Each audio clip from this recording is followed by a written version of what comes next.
안녕하세요. 수요 성교회 여러분 반갑습니다. 6월을 맞아서 밖에 나와서 여러분께 인사드려봅니다. 제 뒤로 본당이 보이시죠? 이제 교회도 차근차근 리오픈 준비를 하고 있습니다. 우리가 함께 모여 예배할 수 있는 그때를 위해 같이 기도해 주시고, 지금 조금 아쉽긴 하지만 또 있는 자리 그곳이 어디이든 그곳에서 우리 하나님을 전심으로 구하는 귀한 예배 드리기를 소망합니다. 우리 함께 다 같이 마음을 모아 찬양하며 하나님 앞에 예배하겠습니다.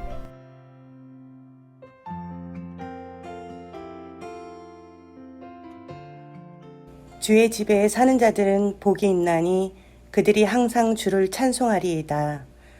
주께 힘을 얻고 그 마음에 시온의 대로가 있는 자는 복이 있나이다. 그들이 눈물 골짜기로 지나갈 때에 그곳에 많은 샘이 있을 것이며 이른 비가 복을 채워주나이다. 주의 궁전에서의 한 날이 다른 곳에서의 첫날보다 나은즉 악인의 장막에 사는 것보다 내 하나님의 성전 문지기로 있는 것이 좋사오니 만군의 여호와여 주께 의지하는 자는 복이 있나이다. 아멘. 우리 곁에 늘 계셔서 지켜주시고 우리의 기도를 들어주시는 하나님 아버지 은혜에 감사드립니다. 자비로우신 하나님 아버지, 지금 각자의 자리에서 예배드리는 저희들이 마음과 생각을 주장하여 주셔서 주님이 원하시는 기도와 찬양을 드리도록 인도하여 주시옵소서. 우리의 힘이 되신 하나님 아버지, 코로나 바이러스로 인해 일상의 평온이 깨졌습니다. 또한 미네소타를 비롯하여 전국으로 확산되는 시위가 폭동으로 또 이어지고 있습니다. 우리를 사로잡고 있는 이 질병의 고통을 몰아내 주시고 폭동과 분열이 있는 곳에 화해와 평화를 명하여 주시기 간절히 기도드립니다. 이런 때일수록 이웃을 돌아보고 양보하는 성숙한 믿음의 자녀들이 되게 하시고 감사함으로 기도하는 것을 쉬지 않게 하여 주시옵소서. 주님의 몸된 뉴저지 초대교회가 이 시기에 더욱더 사랑하며 섬기는 건강한 교회 되게 하여 주시고 담임 목사님을 비롯하여 부목사님들과 교육자들에게 건강과 주님의 은혜가 넘치기를 기도하며 말씀을 전하실 목사님에게 지혜와 능력을 허락하셔서 말씀을 듣는 모두가 하나님의 뜻하는 바를 깨닫게 하시고 실천할 수 있게 하여 주시옵소서. 지금 우리의 삶이 지치고 힘이 들지라도 주님께서는 우리에게 너는 존귀하고 보배로운 나의 딸이라고 말씀해 주십니다. 택함 받은 주의 자녀로서 힘써 주님을 경외하고 이웃사랑하여 귀한 믿음의 딸들이 되길 원하며 우리의 목자 되신 예수님의 이름으로 기도합니다. 아멘.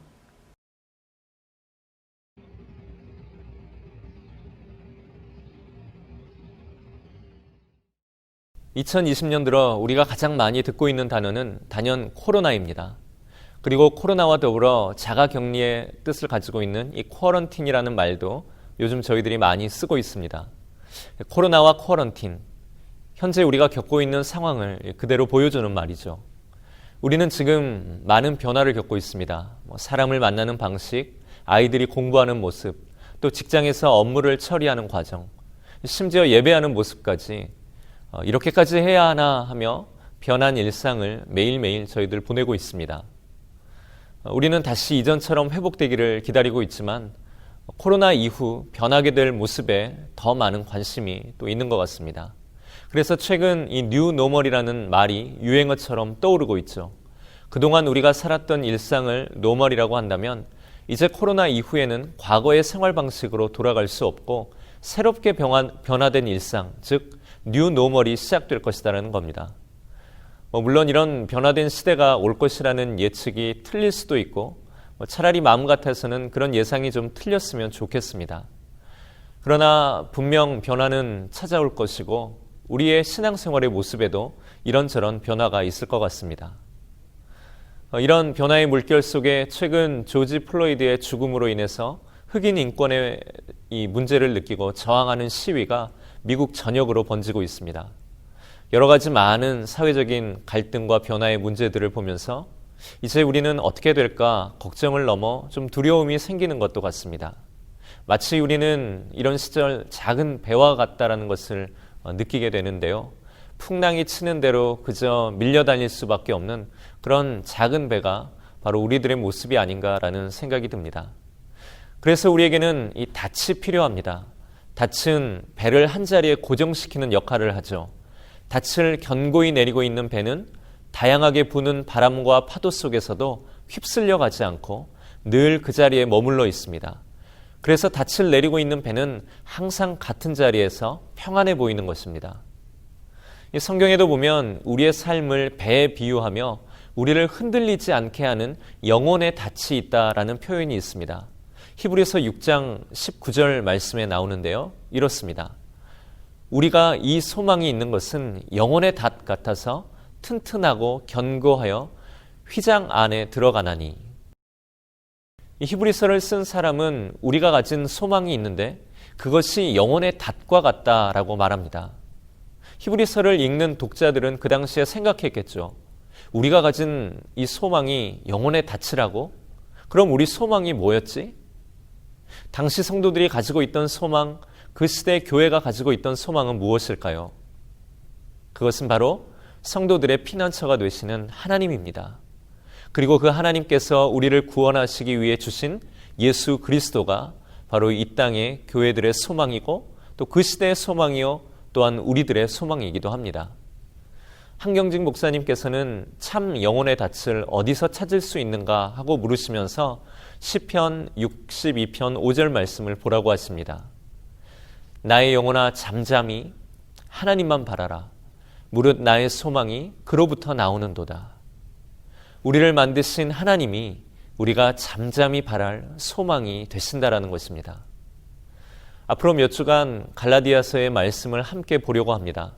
우리보다 더 두렵고 막막했을 그 갈라디아 교회에 바울이 가르치며 위로하며 격려하려고 써보낸 편지죠. 소망이 되시는 예수 그리스도, 또 구원받았다라는 그 구원의 복음을 마음에 두고 모든 두려움과 흔들림의 환경으로부터 흔들리지 않게 닻을 내리고 풍성한 은혜로 함께 하시는 그리스도가 성도 안에 살 수 있도록 그들을 가르치고 있습니다.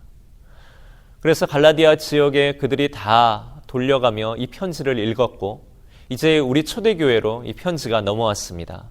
우리가 이 갈라디아에서 온 편지를 나눌 때에 우리도 복음의 참 능력을 알고 이 시기에 복음으로 돌봄을 받는 그런 은혜가 있기를 원합니다. 그럼 말씀으로 들어가 보겠습니다. 이 갈라디아서는 제목처럼 갈라디아 지역에 보낸 이 바울의 편지입니다. 갈라디아 지역 안에는 여러 도시들이 있었습니다. 그리고 그 도시들에는 바울이 개척하여 세운 여러 교회들이 있었고 그 교회들이 이 갈라디아서를 돌려가며 읽었을 것으로 봅니다. 갈라디아서는 사도 바울의 전하는 복음의 핵심이 그 어느 편지보다 잘 드러나 있는 그런 책입니다. 예수 그리스도에 대한 복음이 가장 강렬하게 표현된 편지로 평가받고 있습니다. 그래서 그런지 이 종교개혁자 마틴 루터는 나는 갈라디아서와 결혼했다. 갈라디아서는 나의 아내다라고 말했을 정도로 루터에게 강력한 영향을 준 책이며 또 종교개혁에 힘을 준 그런 책이기도 합니다. 이 바울이 쓴 다른 편지들을 보면 서두에는 보통 인사를 하고 또 그것을 받는 교회들에게 안부를 묻고 또 그 교회와 성도들에게 감사 인사를 전합니다. 그런데 이 갈라디아서에는 그런 것들을 거의 생략하다시피 하고 곧바로 본론을 꺼내고 있습니다. 우리가 누구를 만났을 때 인사도 대충 하고 바로 본론으로 들어간다면 둘 중 하나겠죠. 원래 예의가 없는 사람이거나 아니면 지금 굉장히 급한 상황이거나. 이 바울은 지금 굉장히 급한 상황입니다. 그리고 굉장히 열받았습니다. 어이가 없고 지금 화가 나 있는 상태입니다. 그래서 바로 사도 바울은 다른 인사 거두절미하고 본론으로 바로 들어가고 있는 겁니다. 이렇게 사도 바울의 감정이 격해진 이유가 무엇일까요? 그것을 저희가 읽은 말씀 중 6절에서 찾을 수 있습니다. 그리스도의 은혜로 너희를 부르신 이를 이같이 속히 떠나 다른 복음을 따르는 것을 내가 이상하게 여기노라. 바울이 화가 난 이유는 갈라디아의 교회들이 바울이 전해준 복음 말고 다른 복음을 따르고 있다는 사실을 지금 전해 들었기 때문입니다.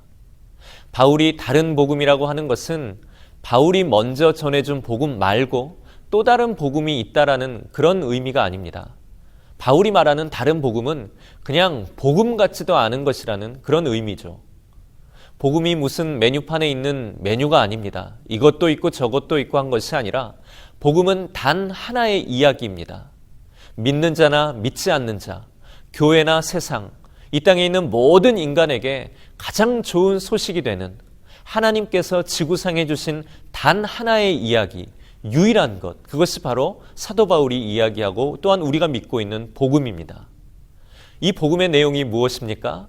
그 내용은 우리가 4절에서 찾아볼 수 있습니다. 그리스도께서 하나님 곧 우리 아버지의 뜻을 따라 이 악한 세대에서 우리를 건지시려고 우리 죄를 대속하기 위하여 자기 몸을 주셨으니, 이 말씀을 이해하기 쉽게 세 부분으로 다시 나눠보겠습니다. 첫째, 하나님 곧 우리 아버지의 뜻을 따라. 우리는 이 부분에서 하나님께서 무언가 이루고자 하시는 뜻이 있다는 것을 짐작해 볼 수 있겠죠. 그것이 무엇일까요? 우리를 지옥, 그 영원한 고통과 죽음이 아니라 천국의 영원한 생명을 주시려는 것임을 우리는 성경을 통해 알 수 있습니다. 세상을 구원하신 모든 사람들에게 부활과 영원한 생명을 주시기 원하시는 하나님의 이 뜻, 그런데 이 뜻이 어떤 VIP 멤버들에게만 해당하는 것이 아니라 약하고 가난하고 혹은 악하고 비열할지라도 저와 여러분 같은 모든 사람들을 대상으로 한다라는 것입니다. 그래서 하나님께서 계획하신 이 구원의 뜻이 내가 요청하지는 않았지만 하나님의 뜻에 따라서 된 거다. 다 하나님의 편에서 수고하고 계획하신 것이다 라는 것을 우리는 이 말씀을 통해 알 수 있습니다. 하나님이 수고하셨다라는 표현이 좀 맞지 않을 수 있겠지만, 하지만 강조하고 싶은 것은 우리는 아무런 대가를 치르지 않고 그냥 그분이 우리를 지으셨다라는 이유만으로 이 구원의 대상이 된 것입니다. 이게 복음이죠. 둘째로, 이 악한 세대에서 우리를 건지시려고 우리 죄를 대속하기 위하여 하는 부분입니다. 창조주 하나님이 가지신 그 구원의 계획이 우리에게 이루어지려면 우리는 하나님을 부인하는 악한 세대에서 건져져야 됩니다. 그런데 문제는 뭡니까? 우리는 우리가 건져져야 한다라는 사실조차도 깨닫지 못한다는 겁니다. 혹 안다고 할지라도 우리는 우리를 건질 만한 힘과 방법이 없는 완전 무능한 상태에 있는 사람들입니다. 그래서 세 번째 단락이죠. 그리스도께서 자기 몸을 주셨으니, 우리를 이 악한 세대 가운데서 건져내시기 위해 예수님께서 우리의 죄를 대신 짊어지시려고 자기의 몸을 제물로 바치셨다라고 말씀합니다. 그렇게 십자가에서 희생 제물이 되어 우리 대신 죽으신 예수님 때문에 우리의 죄는 용서함을 받고 영원한 생명을 얻는 자격을 저와 여러분들이 얻게 된 것입니다. 이것이 복음이죠. 우리를 건진 것도 우리가 아니라 예수님께서 자기를 희생하심으로 이루어진 거라는 겁니다. 구원에 있어 우리는 아무것도 한 일이 없고 전부 하나님께서 우리를 사랑하셔서 그리스도와 성령님을 통해 이루신 것이라는 것을 이 복음이 우리에게 가르쳐 줍니다. 그런데 이 복음에 무언가를 덧붙이거나 이 복음에서 무언가를 빼면 그것은 그 즉시 복음이 아니게 됩니다. 7절에 바울이 말하죠. 다른 복음은 없나니 다만 어떤 사람들이 너희를 교란하여 그리스도의 복음을 변하게 하려 함이라. 바울이 전해준 이 복음 외에 다른 내용의 복음이란 있을 수 없다라고 강력하게 못을 받고 있는 것입니다. 사도 바울은 안디옥 교회의 파송을 받고 갈라디아 지역에 복음을 전했습니다. 그리고 선교를 마치고 돌아왔는데 누군가 바울이 떠난 후에 그 교회들마다 가서 바울이 전한 복음이 마치 불충분한 것처럼 가르쳤습니다. 복음을 들은 지 얼마 안 되는 그 갈라디아의 이방인 교회들은 바울이 말한 것 외에 또 다른 것을 지켜야 구원을 얻는다라고 가르치자 정말로 그런가 하며 그 가르침을 따르게 됩니다. 그러나 이것은 성도들을 교란시켜 복음을 망치게 만드는 것이라고 바울은 과격한 말로 지적하며 이 편지를 지금 갈라디아 교회들에게 보내는 것입니다. 8절의 말씀입니다.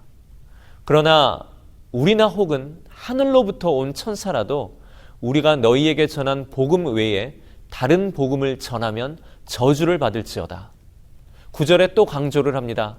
전에도 말했지만 다시 한번 강조하는데 누구든지 너희가 받은 것 외에 다른 복음을 전하면 저주를 받을지어다 하며 이 바울은 지금 다른 복음을 전하는 자들에게 저주를 퍼붓고 있습니다.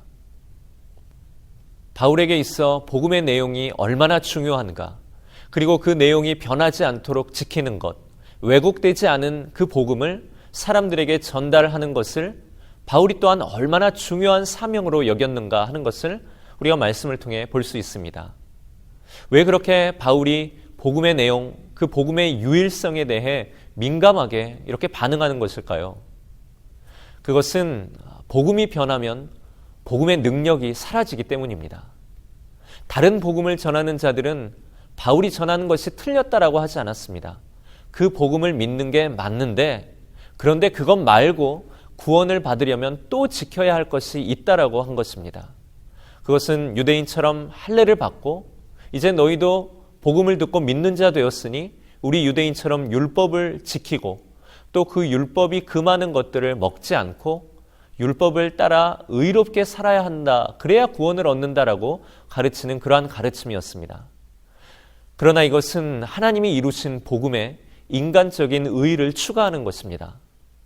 만약 복음에 무언가가 더해진다면 그것은 그리스도께서 하신 일을 가치 없는 것으로 만들어버린 것과 같습니다. 그리고 복음에 무언가가 추가된다면 하나님의 은혜가 더 이상 은혜가 되지 못합니다. 복음이 우리에게 가르치는 것이 무엇입니까? 그것은 네가 구원받은 일에 네가 한 일은 아무것도 없고 전적인 하나님의 은혜가 이 모든 구원을 완성한 것이다. 그 구원을 얻기 위해 우리에게 딱 하나 믿음 하나 요구하시는데 그 믿음조차도 하나님의 은혜가 있어야 가능하다라는 것을 가르치면서 복음은 저와 여러분들의 그 어떤 공로도 기여되는 것을 허용하지 않는다라고 사도 바울은 우리에게 가르치는 겁니다. 하나님께서 우리를 구원하시기로 한 뜻은 우리가 요청해서 계획된 것이 아닙니다. 예수께서 당신 자신을 우리를 위해 제물로 바치신 이 놀라운 희생은 우리의 지혜로 생각해낸 것이 아닙니다. 하나님께서 구원하시기로 한 그 계획, 그리스도께서 자기 생명을 주신 것, 이것은 전적인 하나님의 은혜이고 하나님의 지혜일 뿐입니다. 어떤 이들은 무언가 율법을 지키고 선행을 하는 자기 노력으로 하나님이 이루신 이 구원에 숟가락을 얹어보고자 하지만 어림없습니다. 5절 바울의 고백처럼 복음은 어떤 인간의 이름도 낄 수 없고 우리의 구원을 이루신 하나님만이 유일하게 세세토록 영광을 받으시도록 하는 것입니다. 우리가 하나님께 주님 내가 여기 있습니다. 하나님 내가 안 보입니까? 지금 내 상황이 이렇습니다 하며 눈에 띌 정도로 유난스럽게 손을 흔들어대서 하나님이 나를 아시게 된 것이 아닙니다. 내가 크게 고함을 지르고 밤새 주님 앞에 외쳤기 때문에 그분이 나를 들으시고 쟤는 좀 구원해줘야 되겠다 하고 생각하신 것이 아닙니다. 사도 바울이 갈라디아 교회에게 그리고 오늘 우리에게 가르친 이 복음을 깊이 묵상하면 하나님께서는 내가 유난스럽게 손을 흔들지 않았어도 이미 내가 하나님을 알기도 전에 그분은 나에게 깊은 관심과 사랑을 가지고 나를 언제나 보고 계시고 또 나를 언제나 듣고 계셨다라는 것을 깨닫게 됩니다. 그리고 그런 하나님이라면 그리스도께서 자기의 몸을 주셔서 우리를 모든 죄에서 구원해 주셨듯이 오늘도 하나님은 나를 위해 그분의 가장 좋은 것을 주시며 나를 보호하시고 나를 건지신다라는 것을 우리가 확신하게 됩니다. 코로나 바이러스 백신이 언제 나올는지 또 이 소요가 언제 그칠지 이 나라의 정책이 어떠한 것으로 나에게 혜택을 줄지 참으로 이러한 것들이 우리를 모든 불안에서 건져낼 수 있는 참다운 복음이 될 수 있을까요? 이것이 우리 영혼의 닻이 될 수 있겠습니까? 이러한 것은 뉴스는 되지만 복음은 되지 못합니다. 나를 구원하시기 위해 그 오래전 뜻을 세우시고 자기의 생명을 희생하여 나를 살려주신 이 이야기만이 우리에게 유일한 복음이 되는 것입니다. 이 세상에 존재하는 단 하나의 가장 좋은 이야기가 바로 이 이야기입니다. 그래서 우리가 이 유일하게 좋은 소식, 그래서 우리가 이 복음의 내용을 깊이 묵상하면 불안하고 요동치는 세상에서 나를 여전히 그렇게 보고 계시고 알고 계시고 나를 사랑하시는 하나님이 여전히 내 곁에 계심으로 인해 내게 말할 수 없는 평안이 찾아오고 고난 가운데서도 소망을 잃지 않고 우리가 흔들리지 않게 되는 것입니다. 오직 주만이 나의 반석, 내가 요동치 아니하리라 하는 이 잔잔하고 조용한 찬양이 우리 가운데 강한 위로로 다가오게 되는 것입니다. 하나님의 깊은 관심, 그리고 그가 택하신 자를 구원하시기 위해 자기 몸을 바치신 그리스도의 사랑이 오늘도 불안하고 막막함을 살아가는 우리 가운데 부어지고 있는 은혜라는 것을 우리가 복음을 묵상할 때 우리가 깊이 깨달을 수 있게 되는 것입니다. 그래서 우리가 이 복음을 묵상할수록, 이 복음을 깊이 생각할수록 문제 때문에 우리가 뒤로 물러나 멸망에 빠질 수 없고 우리는 새 힘을 얻어 오늘도 하나님이 기뻐하시는 일에 반응하며 살고자 하는 그런 새 힘과 소망이 우리 가운데서 생기게 되는 것입니다. 그래서 복음은 능력이 됩니다.